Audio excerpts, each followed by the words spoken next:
இன்னியோட அந்த பார்வதி கதை முடிஞ்சிரும். அகிலாண்டேஸ்வரியோட ஆட்டமும் அடங்கிடும். இனி நம்ம ராஜாங்கன்னு தான் நினைச்சுக்கிட்டு இருந்தேன். ஆனா நினைச்சது ஒண்ணு, நடந்தது ஒண்ணா போச்சே. அங்க முழுசா என்ன நடந்ததுன்னு தெரியலையே. வீடியோ கால் வேற கட் ஆயிடுச்சு. சரி, வனஜா ஆண்டிக்கு கால் பண்ணுவோம்.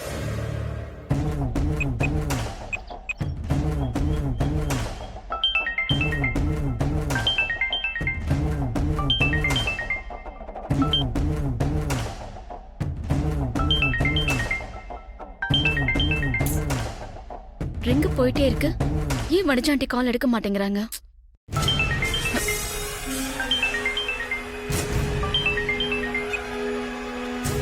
ஹலோ ஆண்டி, எங்க இருக்கீங்க? என் ரூம்ல தான் இருக்கேன் நந்தினி. சொல்லு. என்ன ஆண்டி, ஏன் இப்படி டல்லா பேசுறீங்க? நம்ம நினைச்சபடி எதுவும் நடக்கலன்னதும் அப்செட் ஆயிட்டீங்களா? விடுங்க ஆண்டி, இது என்ன நம்மளுக்கு முதல் தடவையா? இதுக்கு முன்னாடி பல தடவை நாம கைக்கு கிடைச்ச வெற்றியை பறி கொடுத்துட்டோம்ல. இதுக்கெல்லாம் மனசு தளர விடக்கூடாது ஆண்டி. அடுத்த தடவை பாத்துக்கலாம். தோல்வி எனக்கு புதுசுல நந்தினி, அதுக்காக நான் கவலைப்படல. ஆனா நேத்து என் மகுடிக்கு கட்டுப்பட்ட பாம்பு மாதிரி ஆடிட்டு இருந்த அகிலா இன்னைக்கு அப்படியே படம் எடுத்து என்னையே கொத்திட்டா பாரு. அதான் கொஞ்சம் வருத்தமா இருக்கு. அங்க நடந்ததை முழுசா என்னால பார்க்க முடியல ஆண்டி. வீடியோ கால் வேற கட் ஆயிடுச்சு. ஆமா, அங்க என்னதான் நடந்தது? அந்த ஜோசியர் சொன்ன வார்த்தைக்கும் அவர் கொடுத்த சீட்ல எழுதியிருந்த விஷயத்துக்கும் கொஞ்சம் கூட சிங்கே ஆகல நந்தினி. அதெல்லாம் நான் லைன்ல பாத்துட்டு தான் இருந்தேன். அதுக்கப்புறம் தான் கட் ஆயிடுச்சு. அதுக்கப்புறம் என்ன நடந்துச்சு? சரி, அதுதான் ஒண்ணும் இல்லாம போச்சே. நேத்து அகிலா எனக்காக முட்டு கொடுத்து ஆதிக்கிட்ட முட்டிக்கிட்டாலே, அத கொஞ்சம் நாம பயன்படுத்திக்கலாம்னு சொல்லி அந்த சமையல்காரிய பத்தி லைட்டா போட்டு கொடுக்க ஆரம்பிச்சேன்.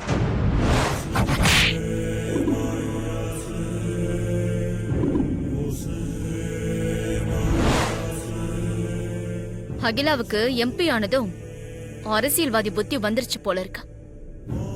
12 மணி நேரத்துக்குள்ள இப்படி கட்சி மாறிட்டாங்க.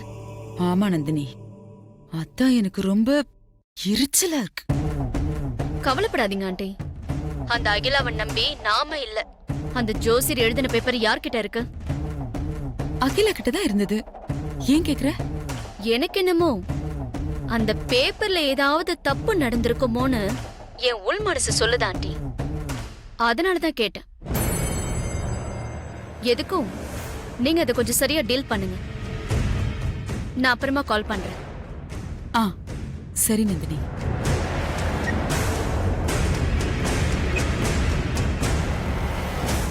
ஜோசியர் கொடுத்த சீட்ல என்ன நடந்திருக்கும்? உண்மையிலே வேற ஏதாவது எழுதியிருக்குமோ?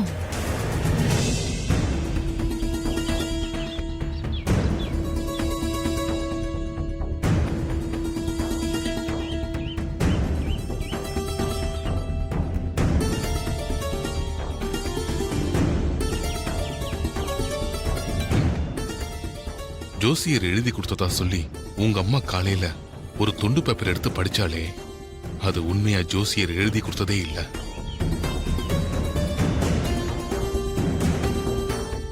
ஜோசியர் எழுதி கொடுத்த உண்மையான பேப்பர் இதுதான். இந்த பேப்பர்ல ஜோசியர் என்ன எழுதி கொடுத்தார்னு படிச்சு பாராதே.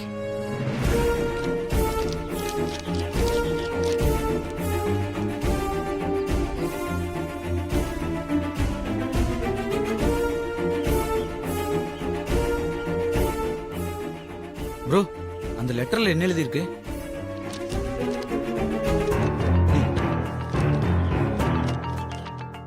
இன்று காலை 8:31 மணிக்கு உங்கள் தலைக்கு ஆபத்து.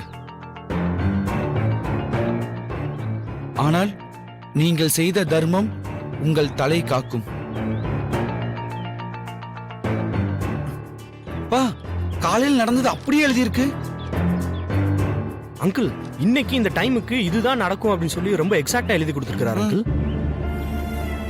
இதுதான் ஜோஷியர் எழுதி கொடுத்த உண்மையான பேப்பர்னா, அப்போ அம்மா காலையில அவங்க பேக்ல இருந்து எடுத்த பேப்பர்ல வியாபாரத்துல நஷ்டம் ஏற்படும் போட்டிருந்துச்சு. அது எழுதினது யாருப்பா? நான் தான். ஐயோ, என்னப்பா சொல்றீங்க? அந்த லெட்டர் எழுதுறது நீங்களா? ஆமா.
ஜோஷியர் எழுதின லெட்டரை நீங்க மாத்தி வச்சிருக்கீங்க.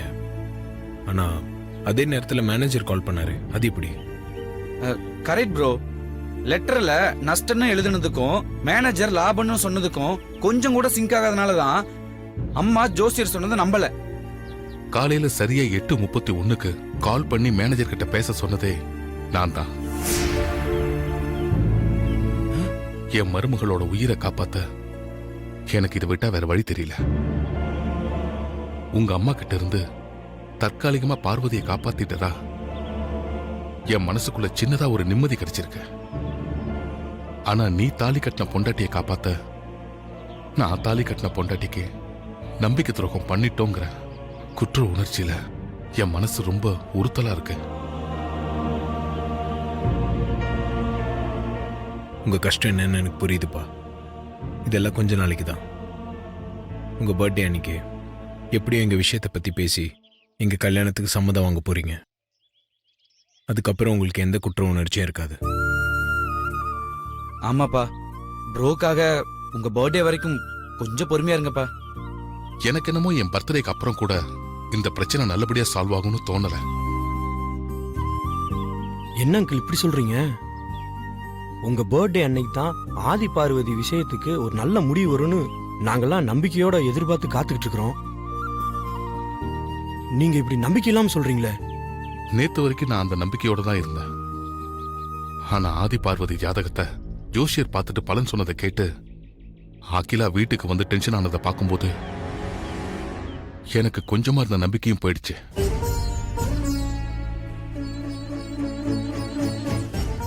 இப்ப இருக்கிற சூழ்நிலையில என் பிறந்தநாள் அன்னைக்கு அகிலா கிட்ட ஆதி பார்வதி விஷயத்த என்னால பேச முடியுமான்னு தெரியல.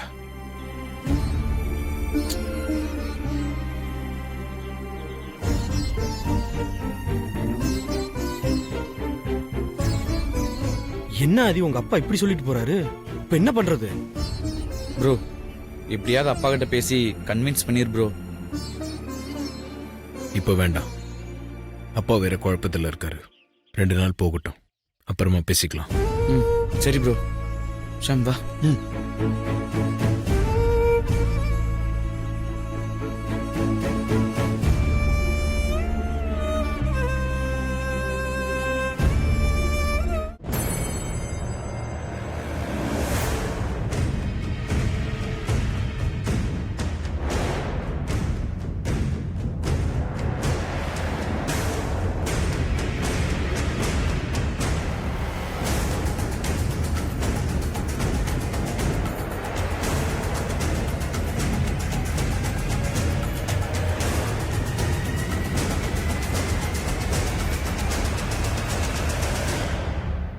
அத்தை ஏதோ பலமான யோசனையில இருக்காங்க போல இருக்கே.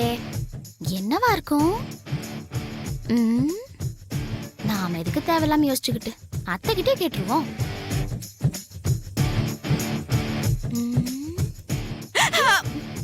ஏண்டி இருமை மூஞ்சிய கொண்டு வந்து இவ்ளோ கிட்ட வச்சிருக்க? ஏண்டி ரூமுக்குள்ள வரியே கதவு தட்டிட்டு வர மாட்டியா? சாப்பிட்டுட்டு இருந்தா அத்தை, அதான் குரல் கொடுக்க முடியல. ஏண்டி எப்ப பார்த்தாலும் எதையாவது தின்னுகிட்டே இருக்க? கொஞ்சம் ரெஸ்ட் குடுறி அந்த கிரைண்டருக்கு. அதை விடுங்க அத்தை. ஆமா, நீங்க ஏதோ பலமான யோசனையில இருந்தீங்க. எதை பத்தி யோசிச்சுட்டு இருந்தீங்க அத்தை? அகிலா சொன்ன ஜோசியரை பத்தி தான் யோசிச்சுக்கிட்டு இருக்கேன். அந்த ஜோசியர் பேப்பர்ல எழுதி கொடுத்த விஷயம் எதுவும் நடக்கலங்கிற போது அவர் பொய்யான ஜோசியருங்கிறது நல்லா தெரிஞ்சு போச்சு ஆண்டி. அவர் பத்தி யோசிக்க என்ன இருக்கு? அதானே மித்ராக்கா சொல்றது கரெக்ட் தானே அத்தை? அந்த பேப்பர்ல எழுதியிருந்த விஷயம் அந்த ஜோசியர் எழுதினதுதானான்னு எனக்கு சந்தேகமா இருக்கு மித்ரா. என்ன ஆண்டி சொல்றீங்க?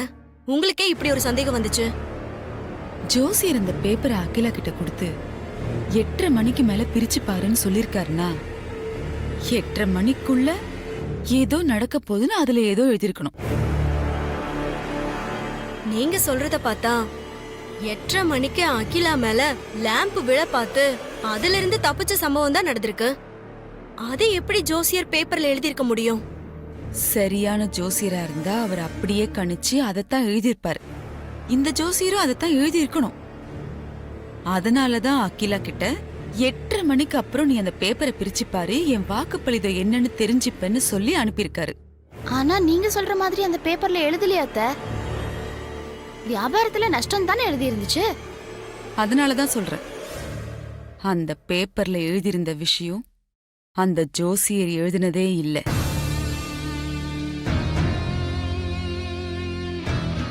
என்ன ஆண்டி சொல்றீங்க? ஒரு ராத்திரி முழுக்க ஜோசியர் எழுதி கொடுத்த அந்த துண்டு சீட்டு அகிலா ஹேண்ட்பேக்ல அவ ரூம்லயே இருந்திருக்கு. கண்டிப்பா ஜோசியர் சொன்ன வார்த்தைய அகிலா மீறி இருக்க மாட்டா. ஆனா அந்த புள்ள பூச்சி புருஷோத்தம் இருக்கானே, அவன் சும்மா இருந்திருக்க மாட்டான். அந்த பேப்பர்ல என்ன எழுதிருக்குங்கிற ஆர்வத்துல அதை எடுத்து பிரிச்சு பார்த்திருப்பான். எதையாவது சாதகமா மாத்தி எழுதி வச்சிருப்பான்னு நினைக்கிறேன். நீங்க சொல்றது சரிதான் ஆண்டி. அப்படி இருக்க வாய்ப்பு இருக்கு. ஏன்னா ஆதி பார்வதி ஜாதகம் சம்பந்தப்பட்ட விஷயங்கிறதுனால இந்த புருஷோத்தமன் எது வேணாலும் செய்யலாம். அப்போ அந்த பேப்பர்ல என்ன எழுதி இருந்ததுன்னு எப்படி அதை தெரிஞ்சுக்கிறது? அதுக்கு ஒரே வழி, அகிலா போய் பார்த்த ஜோசியரை நாமளும் போய் பார்க்கணும். அந்த ஜோசியர் யாரு, எங்க இருக்காருங்கிற விவரத்தை அகிலாண்டீஸ்வரி தான் சொல்லிருக்காங்களே ஆண்டி. நாம போய் அந்த ஜோசியரை பார்த்து உண்மை என்னங்கறத தெரிஞ்சுப்போம். கண்டிப்பா மித்ரா, நாம ஜோசியரை போய் பார்க்கறோம், உண்மை என்னன்னு தெரிஞ்சுக்கிறோம்.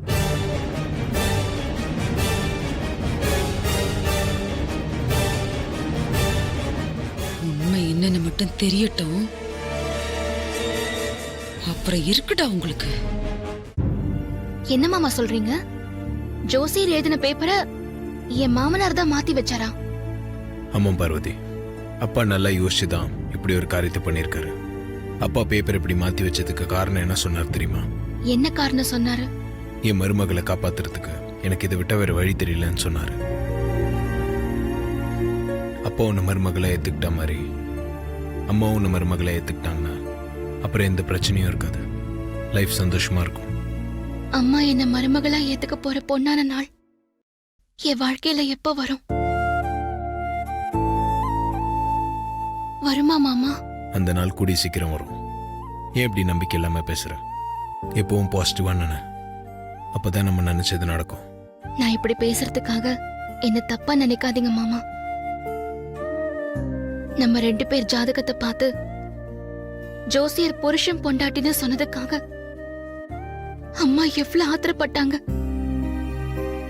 ஜோசியர் கொடுத்த கெடு முடியற வரைக்கும் பால் கூட சாப்பிடாம பட்னி கிடந்தாங்களே. அவங்க எப்படி என்ன மருமகளா ஏத்துப்பாங்க? அம்மாக்காக நீ பட்னி இருக்கன்னு தெரிஞ்சதும் உன்னை பார்க்கறதுக்கு உன்னை தேடி அவுட் ஹவுஸ்க்கு வரலையா? உன்கிட்ட அன்பா நடந்துக்கலையா? அது என் மாமனார் ஜோசியர் எழுதி கொடுத்த பேப்பரை மாத்தி வச்சதால நடந்தது. ஒருவேளை அவர் அந்த பேப்பரை மாத்தி வைக்காம இருந்திருந்தா அம்மா என் பக்கத்துல வந்து என்கிட்ட அப்படி நடந்திருப்பாங்களா?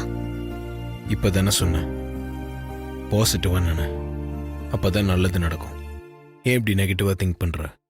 இரவும் பகலும் சேர்ந்ததுதான் நாள், இன்பமும் துன்பமும் சேர்ந்ததுதான் வாழ்க்கை.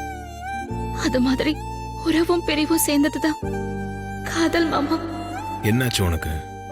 ஏன் என்னென்னமோ பேசுற? மத்தவங்க காதலை பத்திலாம் எனக்கு தெரியாது.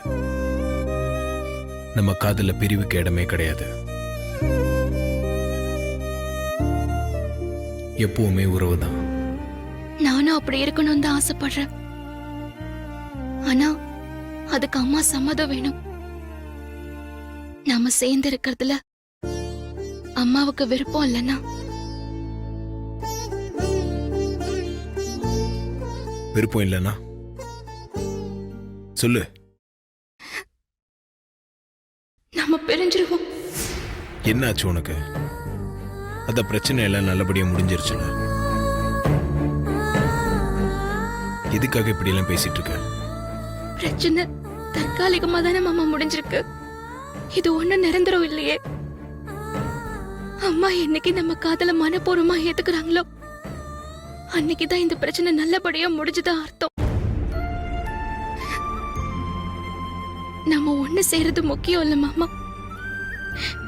நம்ம காதல் அம்மாவோட உயிரை பறிச்சிடக்கூடாது. எனக்கு அம்மா முக்கியம். நம்ம பிரிஞ்சிருக்கிற நிலைமை வந்தா கூட அதுல எனக்கு சந்தோஷம்தான் மாமா.